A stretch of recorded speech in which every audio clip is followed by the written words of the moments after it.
কুষ্টিয়া জেলার সবচেয়ে বড় আছে পেঁয়াজের হাট। এই যে বাঁশগ্রাম সবচেয়ে বড় পেঁয়াজের হাট। চাষা কেমন বেচা কিনা হচ্ছে? পেঁয়াজের বেচা কিনা হচ্ছে? নর্মাল কথা বলেন। আমাদের কুষ্টিয়ার বাঁশগ্রাম হাটে দেখেন কি পরিমাণ পাট উঠেছে আজকে। প্রচুর পরিমাণে পাট উঠেছে। রাস্তায় জ্যাম ছিল, সেইখান থেকে জ্যাম এখন কম। ওই যে দেখা যায় দূর পর্যন্ত শুধু পাট আর পাট। হ্যাঁ, পাটের জন্যই কিন্তু কুষ্টিয়া থেকে কুষ্টিয়ার উৎপত্তি হয়। আর দেখেন কি অবস্থা, শুধু পাট আর পাট চারিদিকে।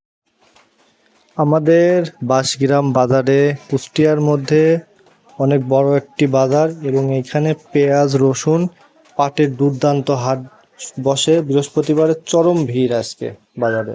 জেলাকে যে জন্য পাটের রাজধানী বলা হয়। হ্যাঁ, দেখেন কি পরিমাণে পাটের বাজারে যায়, শুধু পাট আর পাট। আচ্ছা, দেখেন সবাই আমাদের বাঁশগ্রাম হাটে আজকে এত পরিমাণ পাট উঠেছে, মানে প্রচুর পরিমাণে জ্যাম চারিদিকে, হেভি জ্যাম। হ্যাঁ, তারপরেও দেখাই আমি, মানে জ্যাম এখন নাই। এই জন্যই তো কুষ্টিয়াকে পাটের কুষ্টা থেকে কুষ্টিয়ার উৎপত্তি হয়েছে। হ্যাঁ, দেখুন এখনো কি পরিমাণ সিরিয়াল।